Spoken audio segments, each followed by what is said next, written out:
This is episode 68 of the Rhythm and Rhymes podcast. And I wanted to ask you, well, I'm your host, AJ Hughes. I'm here with my co-host, Antonio Hughes. I wanted to ask you to start the pod.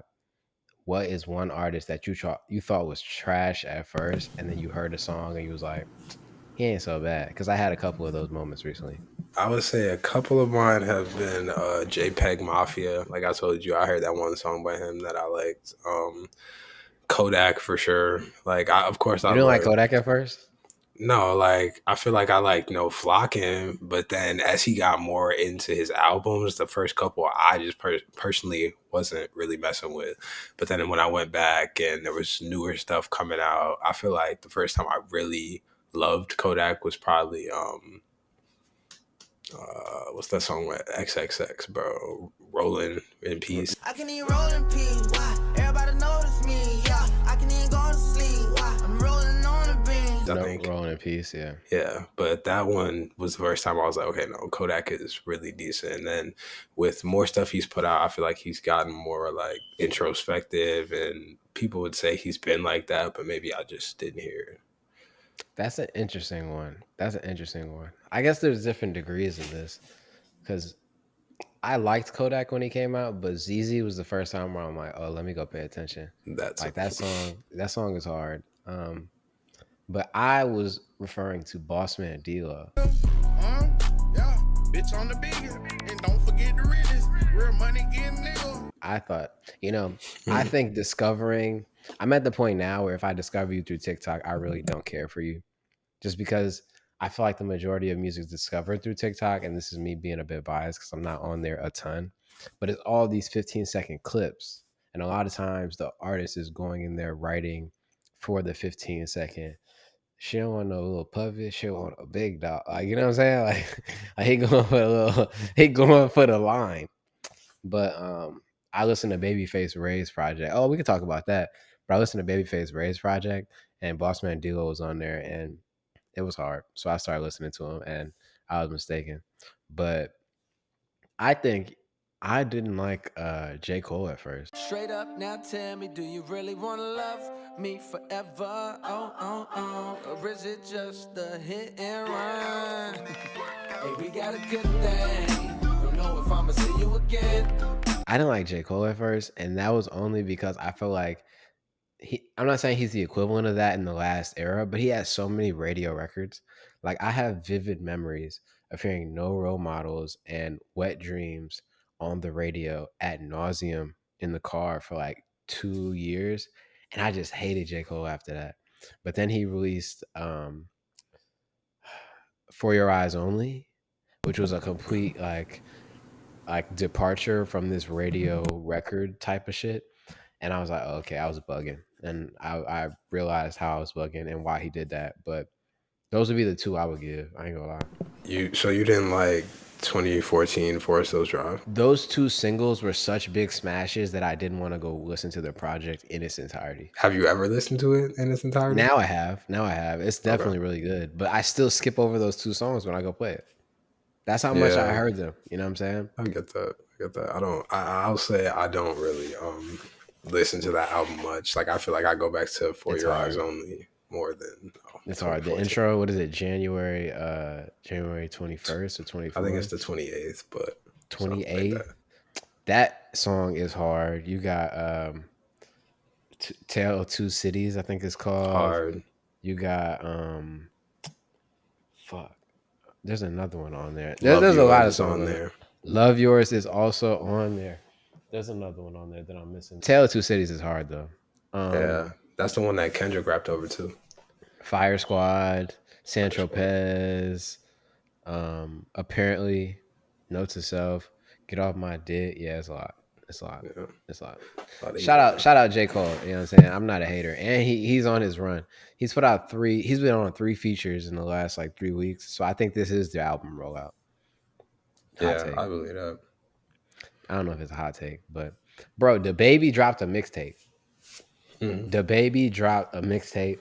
I did not know about it. I heard about it from you. I didn't see anybody post about it. I didn't hear a song. I had no idea what was happening. I need you to let me know if this is worth my time.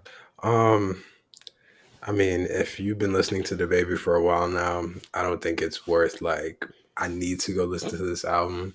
You know, he found a way to pick new beats, but use that same flow on those beats. I just want to say that DaBaby walks so Boss Man D-Lo can run.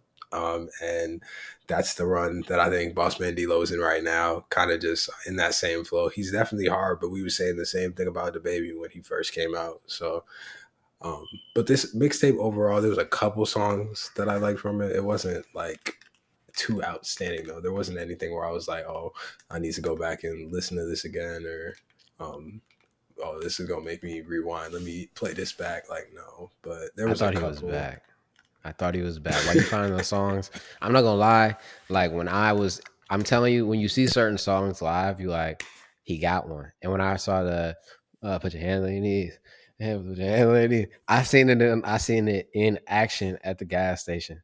I seen the ghetto girls get out and put their hands on their knees. I was like, oh, it's working. I was like, it's working. I'm like, DaBaby is back. But I ain't heard nothing since then. I just seen this is what I've known of DaBaby since that song. There was a video of him pouring a bag of baby oil out on the ground after the Diddy stuff happened. That's all I've seen from DaBaby in the last 2 years, which is it's not You good. saw that LA Leakers freestyle though. I did see that. I did see that. I lied. I did see that.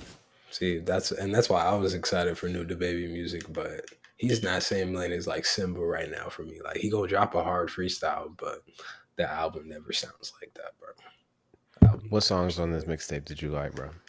Um, It's called How the Fuck Is This a Mixtape? By the way, we should have led with that. But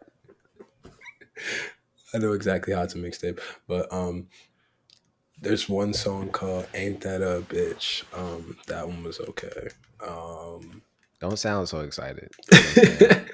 Don't sound so excited for the people. Fat is one of those records like the ones you mentioned, like yeah, so put your hands on your knees. It's like that kind of. So it's just in that bag.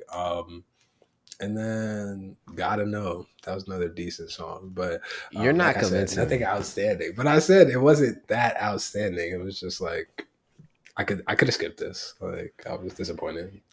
I hear you. I hear you. I'm about to show you how to sell an album though, right here. Watch this. Okay. Watch this. I think I just listened to R&B album of the year 2024. I'm calling it now. It's been out 2.5 days, but I've listened to it that much. Hot take, I don't know. Leon Thomas, Andre from Victorious, the dude in the apartment across the hall in Insecure. I think he surpassed his acting career. I feel like he's finally done that. I mean, I feel like that's something hard and something that should be worth being something that should be noted.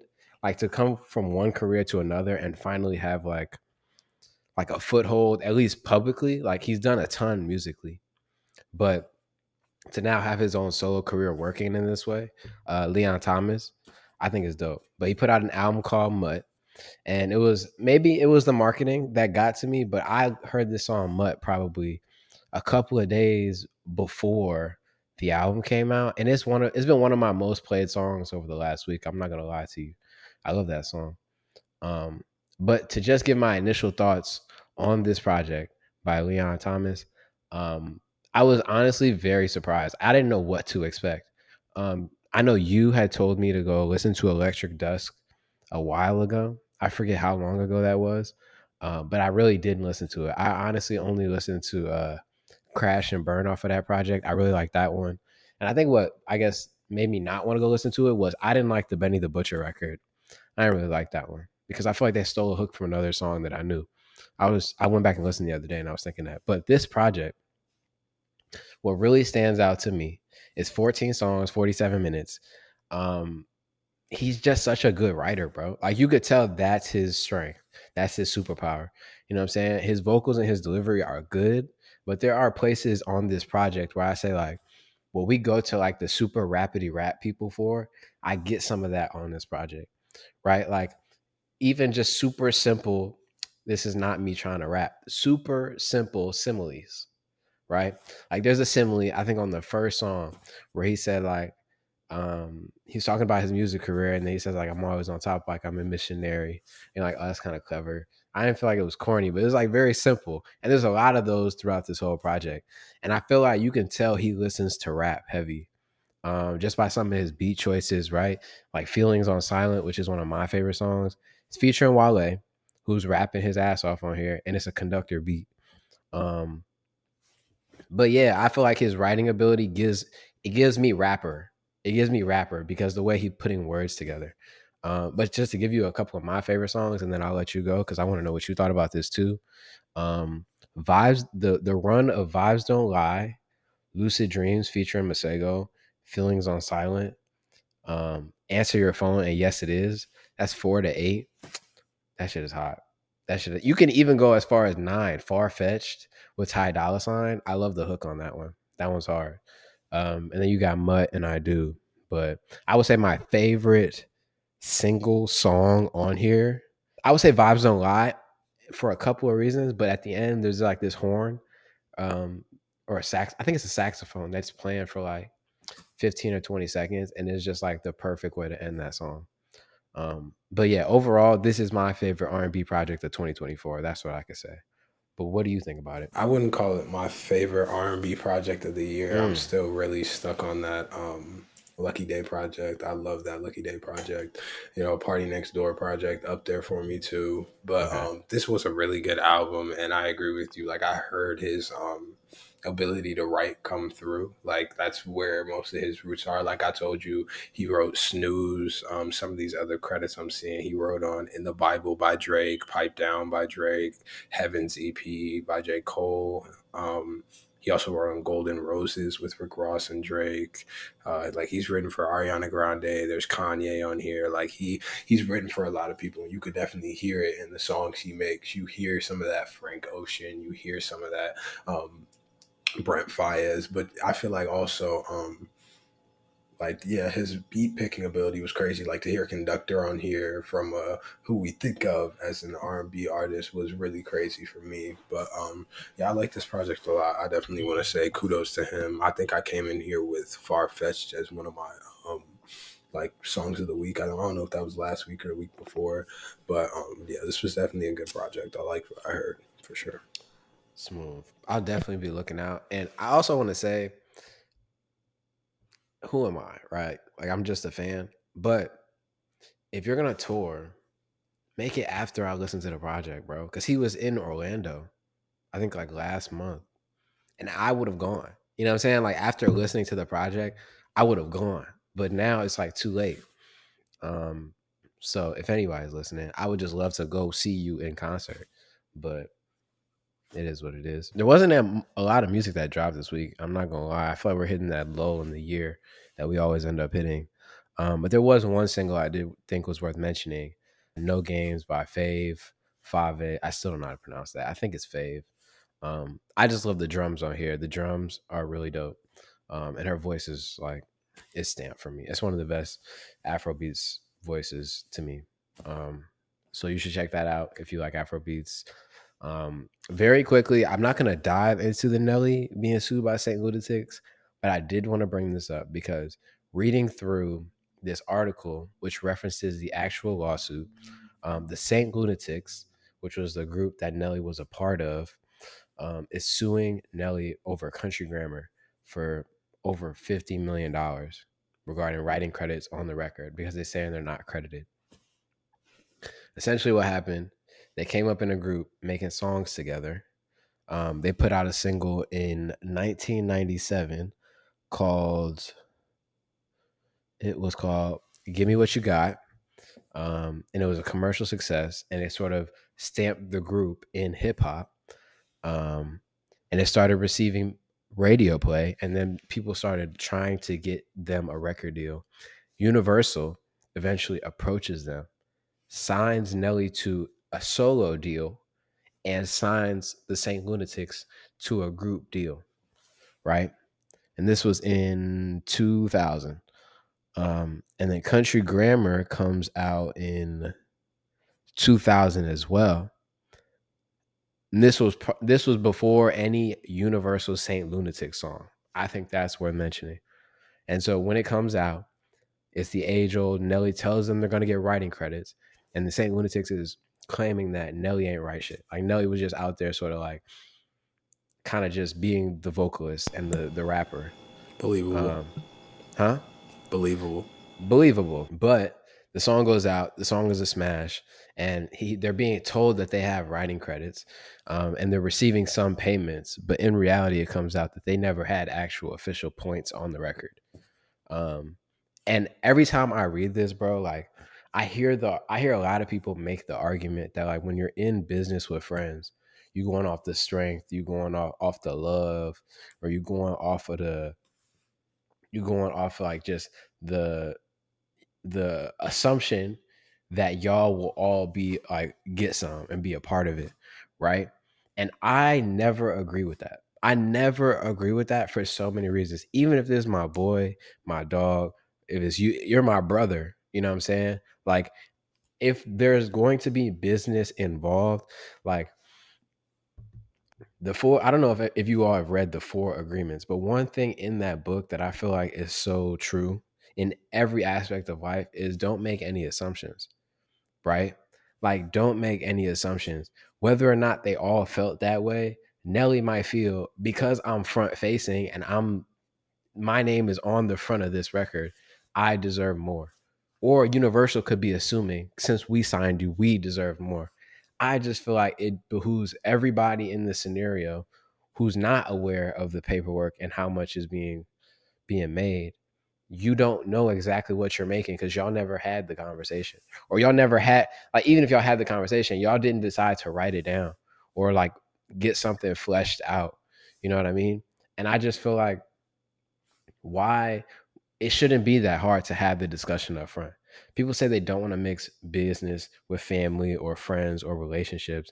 And I'm like, well, if you decide to get into something that is a business with somebody in family, that is what you're now doing. That's what you're now doing. And I feel like you should be able to have the conversation without it being like a huge blowout. Y'all might not agree and it might not make sense numbers wise, and y'all might not be able to do it. But to then do it and then be making assumptions about what you think you should be getting paid, or what this person should be getting paid, like to me, it's just like it makes it harder. It makes it harder in the end, as opposed to just knowing up front and then working off of that understanding. Like even me and Colt, when Colt made that short film and he had bought all these hoodies and we had planned to sell the hoodies and do this whole project, like as we were working on it, I went to him and was like, hey, if this thing is going to start generating money and I'm going to be working on it for free up front, this is what I want to make on the back end. You know what I'm saying? And initially, we ended up coming to another number. And then I wrote it down and sent it to him just so we had something like, this is what we're going to do. All right, bet. Cool. It should be that easy. And if you can't be that easy with that person, then maybe this isn't somebody you should be doing business with anyway. I don't know. It's like special cases where that works. Like two of my favorite investors, Warren Buffett, Charlie Munger, they never signed a contract between each other how they were gonna split up their money or whatever. But it was like that's a special case. That's not how it's going to work for everybody, especially like knowing the history of the music business. They definitely should have had something in writing. But I feel like a lot of people coming into the music business don't do their research, don't know what they're getting themselves into. They don't read their contracts in full. So then they don't know what they're getting out of that. So I definitely think putting things in writing is just a safer way to go, like in any part of business. Yeah. I think, like you're right, like that type of relationship, right? Like everybody would love to be in a scenario like that. You would love to Right. think that there's somebody around you, like I'm working under the assumption that I could do that with you, right? You know what I'm saying? Like in my life, you are probably the only person where I would feel comfortable not doing any paperwork with. You know what I'm saying? Everybody else, even family, friends I'm super tight with, like if they should, even if I feel like that I should be able to, me putting this in writing shouldn't change anything. You should just be like, bet. You know what I'm saying? And vice versa, for me as well. But I don't know. That I read it and just started I'm like, I know where this is. Halfway through the article, I was just like, I know where this is going. And I think it's kind of crazy that um I don't know. Personally, and this might be me being ignorant and naive in business, but like 24 years after the fact that it's a smash diamond album, diamond single type shit, like to then come back and be like, I want 50 now. It's like, bro, you knew then that you didn't have, like, what took you so long and why? I want to know what took you so long and why. I feel like it'll be past the statute of limitations. Like that's what I was thinking. There doesn't seem to be one. I feel like we see a new one every, like, Clevey and Steele, I think they were named, or Steely and Cleve, the dudes who had the Dembo beat. That shit came out in like 1989, and they're still suing Daddy Yankee like last year. You know what I'm saying? Like it doesn't seem like there is one in music. I think they should put one in because I feel like if you couldn't catch it then, why are you trying to come back now and renege on what's already been done? Yeah, I don't know. I don't know. I don't want to spend too much time on this, but I just thought it was kind of crazy. It was like, bruh, are we for real right now? Yeah. Okay. Tell me about Eve selling her catalog. So, according to the press release issued by the company today, September 25th, it has acquired the publishing rights to the catalog of double platinum selling and Grammy Award winning hip hop artist Eve. Sources tell Music Business Worldwide that the transaction was an 8-figure deal in the ballpark of 25 million to 50 million. And then it just goes into some stuff about Eve and some of the projects they got. But I really didn't have much with this. It was just interesting to see another person sell their catalog, see what music is really worth these days, and just to see another person really get rid of their catalog. Maybe people are just starting to see that music doesn't have as much value like we've been seeing with certain artists selling off pieces of their catalog, or maybe it's that age old, like you build something to sell it at some point. So, might be that. But congratulations to her. Congrats to her. And when I see these deals, I want to understand more how syncing work and how like publishing works for real. Because and I've seen a couple of these companies that are buying up the rights to a lot of these artist stuff, like they're losing money. A lot of them are losing money, which makes me ask two questions. One, are the people buying these catalogs are the people with capital and not the understanding of where to sync these records? Because then at that point, it's like you have something and you don't know what to do with it. Or two, is this really just is this just what's available to sync for these artists publishing? If that makes sense. You know what I'm saying? And I just don't understand the value of like if Eve and all her Rough Rider stuff, where are they going to sync her records and who's going to pay the money for it to generate a return of 25 to 50 million dollars over a period of time? Because it's like I don't think her stuff is doing that in streaming. I don't Probably think it's not. doing that strictly in streaming. So it has to be synced somewhere. Radio play. And it's like, is it being like, and I don't know. These are questions I'm too, I guess, unknowledgeable about this area to not know. Cause I'm like 25 to 50 sounds like I don't know if it sounds like a lot or not. I don't know if that's like she should get more or this sounds about right. You know what I'm saying? I'm not even versed enough in Eve's catalog to really know like how many bangers she got. You know what I mean? Yeah. I would say she has like maybe like 5 to 8 real commercial ones, but you got to think about all the different ways you could sync like commercials, department stores, like video games, like different stuff. People get paid when you play stuff on stream on people's YouTube channels. Like there's so many different ways to sync your song or sync your albums that I feel like I could see a company investing that much into it, especially because a lot of stuff runs off of like legacy basis right now. Like there's a lot of legacy artists that are still doing high numbers right now. So I could see a company being like, okay, we can find a way to flip this into from whatever, if they paid 30 million to make it into 60, like I could see a company being able to figure that out with the right marketing dollars and the right amount of syncing. But yeah, That would that be is an interesting. interesting job. That would be an interesting job. To sync music. Yeah. Yeah, it would Yeah, be, honestly. that might be cool. Um okay, but congrats to Eve. TikTok, yo, TikTok music is closing. What's happening? I did not see this. I didn't know this was happening either, but I really picked it up because they said it could be good for Spotify. But I will also read this article as well. So, TikTok's announcement this week that it's discontinuing its premium music streaming platform app sent shockwaves through the music industry. TikTok Music will close at the end of November in Indonesia, Brazil, Australia, Singapore, and Mexico. The five markets where the app is available. So that kind of to me seems like it was like a test flight thing and maybe it just didn't go the way they wanted it to, but whatever. And they really had like a focus on trying to use their add to music app feature, which let TikTok users save songs that they discovered on the app, kind of like Apple Music, Spotify, whatever. Spotify is expected to benefit from this, according to Deutsche Bank. I just thought that was interesting. They said it would be a clear positive.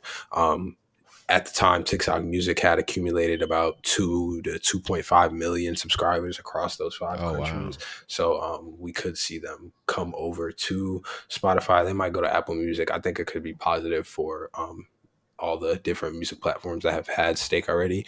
But I just thought this was interesting because they didn't really go nowhere. I thought it might be a good way for TikTok to diversify their, I guess, their offerings and what they do, and another way for artists to, like, I guess, sell music in a way if they were going to have their own type of music app. But I guess it just didn't work out the way they thought it was going to. So That's so crazy. Spotify is like a is Spotify, is it a monopoly? I wouldn't say it's a monopoly. I wouldn't say it's a monopoly because there are players in every market. Like Apple Music is a player in the US market. Like Pandora's a player.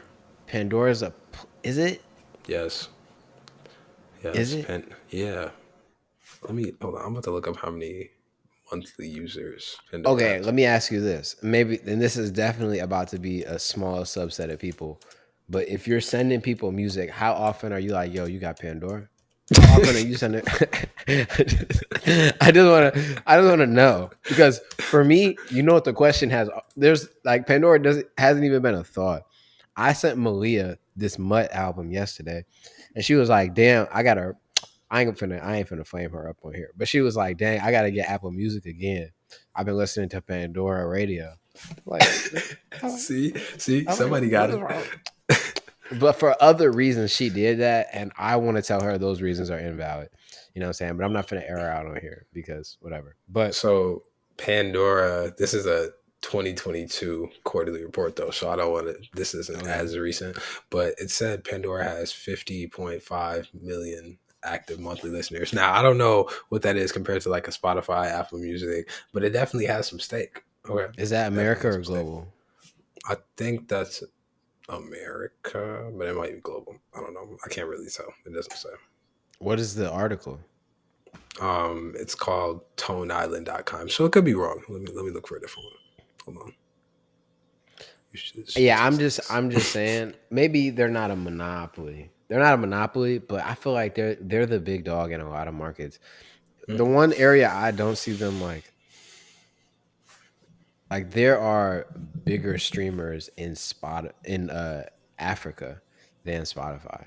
There's one that starts with an M that I always pronounce like it's like Munundo or something like that. That one Hmm. is like a huge player in Africa, specifically Nigeria, South Africa, Kenya, and then like in North Africa and stuff like that. Like I think in Egypt and stuff. But they're like number one over there. Audio Mac is really big over there. YouTube is still really big over there. YouTube is still really big in the Caribbean. Like Spotify is not as big in the Caribbean. Um, Yeah. so I wouldn't call them a what you call it monopoly, but they're still definitely the biggest in the space. I feel like globally. TikTok Music. Are you Are you tired of the influence that TikTok has on music yet? Yes and no, because it's kind of like to circle back to what you were saying about Bossman D-Lo. There's a lot of artists who are only focusing on that little 15 seconds to 60 seconds, and then you go listen to the rest of the song and it's buns. But I do feel like it's a positive for those artists who really are putting out quality music and full good songs, and it gives them a place to get like natural engagement and get their music in front of people that they wouldn't have got it in front of using Instagram or using a Facebook or anything like that.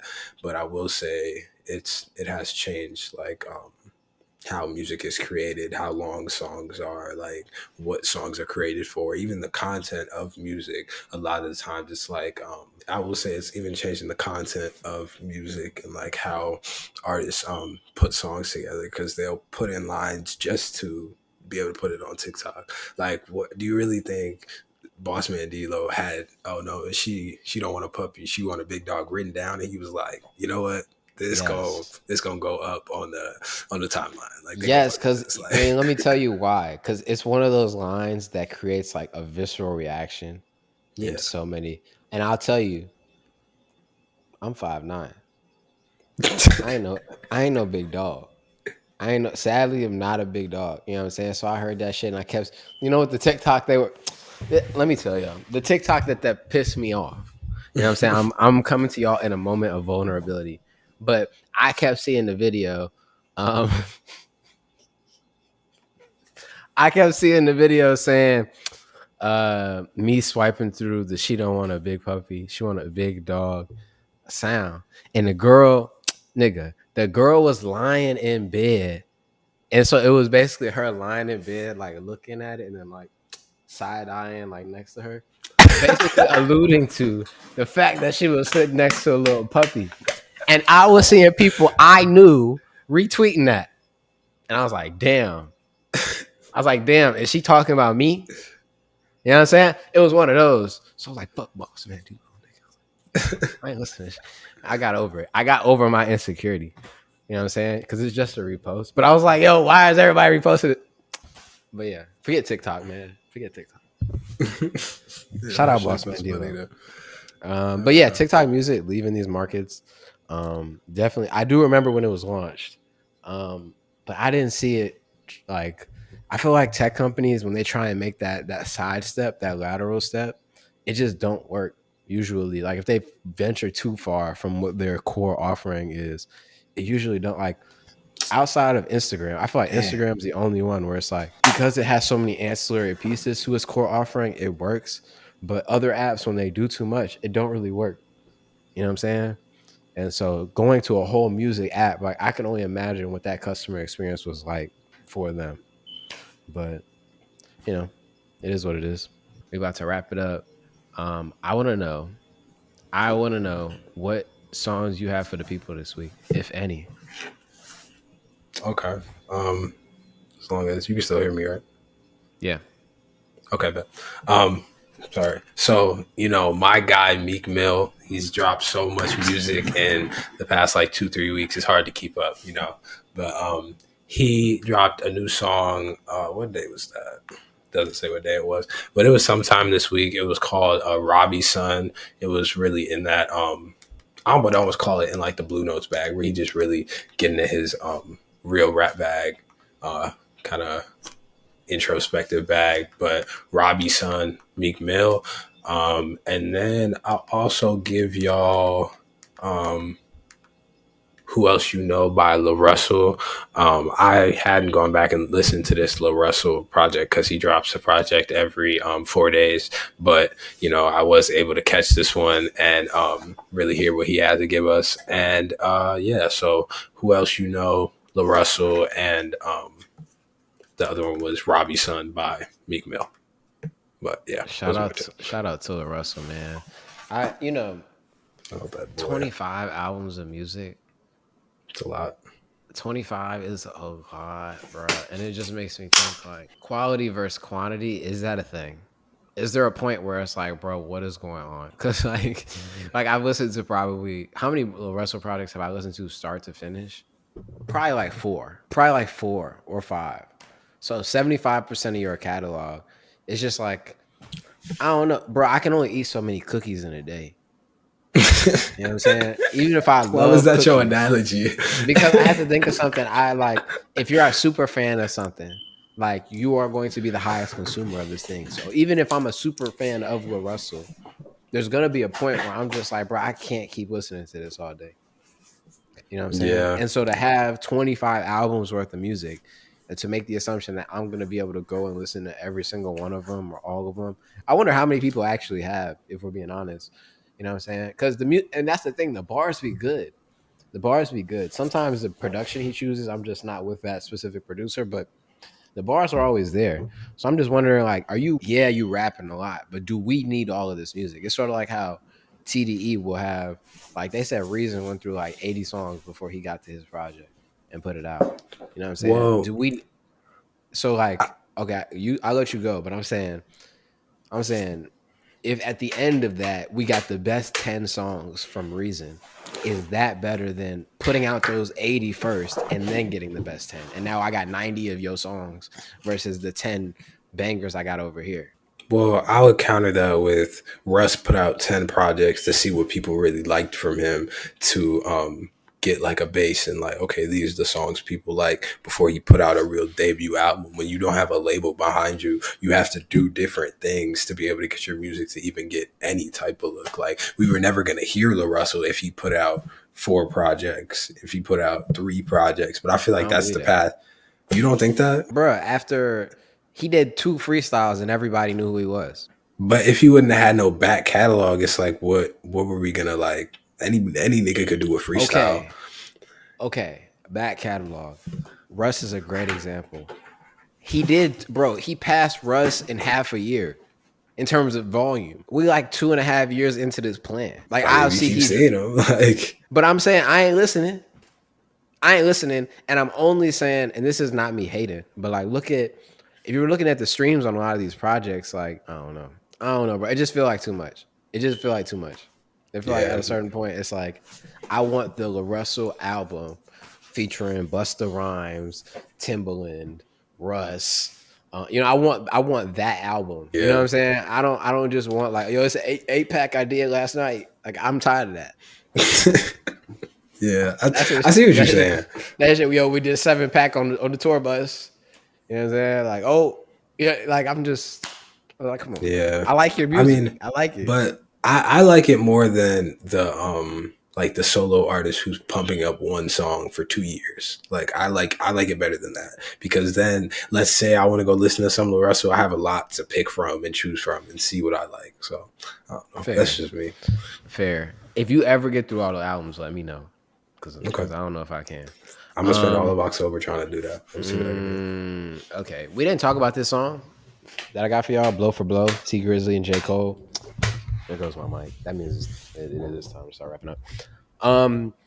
Blow for Blow by T Grizzly featuring J. Cole. We didn't talk about this, but I want to say after a 3rd, 4th, and 5th listen, T Grizzly held his own. T Grizzly held his own. You know what I'm saying? J. Cole is him, but T Grizzly held his own. So shout out T Grizzly. And then another song I'm gonna give y'all this week. I'll give y'all the Boss Man D-Lo song. Or did I do that last week? I don't think you did. I don't think I did either. If I did, whatever. More promo. Count Money by Babyface Ray featuring Boss Man D-Lo. We didn't talk about That Kid Did by Babyface Ray, but that was a good album. I ain't gonna lie. I haven't listened to Babyface Ray in a while. But I really like this project. So those are my 2 songs that I got for y'all. Blow for Blow, T Grizzly, J. Cole, and Counting Money, Babyface Ray, and Boss Man D-Lo. What you got going this week? What you doing? Shit, I'm back in school. You know, we starting back classes and stuff. Got past my homie Haylene. You know, didn't have to worry about none of that. But yeah, really just back to school, finishing up this and getting ready for October is gonna be pretty busy for me. Like I gotta go back to Chicago. I got homecoming last week of October, Caribbean Mayhem this next upcoming weekend. Yeah, I need a new flag, but yeah, to be outside. Damn, what you gonna be this year? You said I'm false flagging. Yeah, that's crazy. You gotta find no. If you gotta find like be Petition or like yeah, be like Petition or from Grenada. Do something niche. You know what I'm saying? Don't do a big island, because then they're gonna start coming up to you. That's true. Yeah, you're right. You're right. But isn't that kind of the point? You want them to come up to you though? Like I mean, if you want to get found out, I don't know how good your patois is, but if you want to get found out, yeah, by all means. I mean, a Nigerian came up to me last year and asked me where I got my flag from, and I was just like, oh, got it from home. Like, that's all it is. Like, okay, well, shout out to the Nigerians, man. You know what I'm saying? Next week I got a Juve. I'm going to Juve next week. okay. That's all I really got for y'all. I don't really want to tell y'all what else I'm doing, but you know what I'm saying? We're back to weekly. We're back to weekly. I think we're back on track. We'll see y'all next week. See y'all next week, man. Boo, boo, boo, boo, boo. That was a paintball gun. It wasn't real.